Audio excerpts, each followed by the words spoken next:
Hey everyone, and welcome to another video. And today what we're taking a look at is how good the Zeera Magsafe car mount is when it comes to real world usage.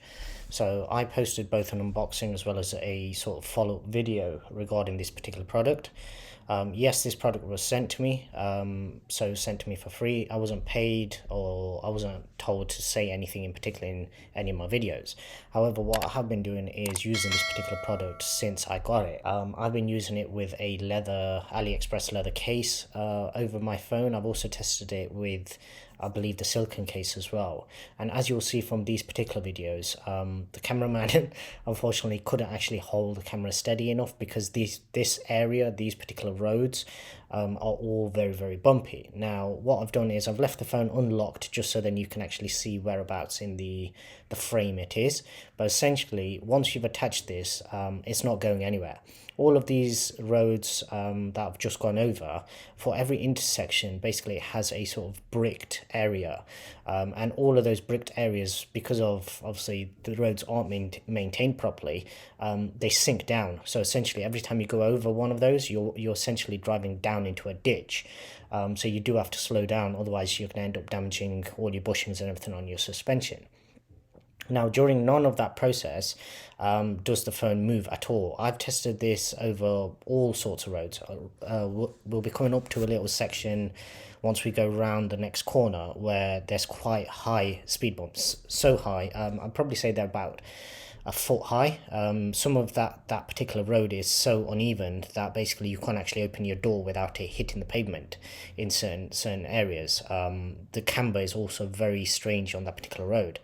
We'll be coming up to it just now. And during none of this process has the phone moved off the mount. As I said, I've tested it all around my home city over speed bumps, through shopping car parks where they have even higher speed bumps, and I can just put it on there and not have to worry about it falling off at all.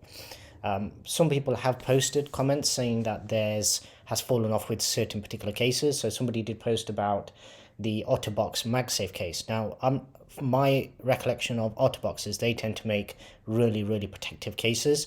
I've had Otterbox cases in the past. I don't use any of their cases anymore because I feel it's just not needed for me personally. But unless the weight is a lot more, because this isn't a light setup that I have here. The leather case, when paired up with the iPhone 12 Pro Max, is actually quite heavy. I notice this every single time I take my phone out of the case, how much lighter and more usable it is essentially. But obviously I need the leather case applied.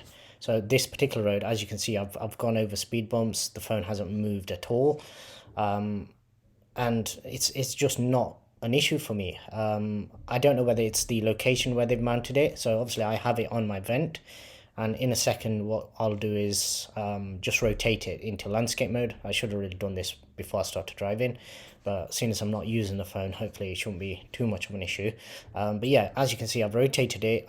It clips on obviously instantly, as MagSafe does, and this all of this area again. So we're coming back around and you can see that none of these roads are smooth, so there are bumps on all of it.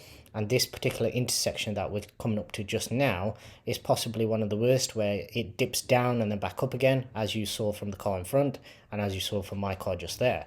So none of these roads are smooth. They're not new roads. They're not even maintained very well. A lot of the times you have to swerve left and right just to avoid certain potholes that you come to know once you've driven these roads for a little while. What I'll also do is, in a little while, once I actually pass this particular intersection, I remember that to the left of there's actually some really high speed bumps. So I'll actually drive around the block once on this particular area, just to show that no matter what you go over, whether it's just normal sort of bad roads or whether you're going over actual speed bumps, none of this is really going to affect the mount itself. As long as you've mounted the mount onto your vent correctly, which I discussed in my follow-up video or possibly even the unboxing video, and as long as you're using a MagSafe case, so it has to have magnets built into it in order for it to work, or just use the phone direct. The other thing is, I'm not sure whether everybody has actually removed the sort of protective casing.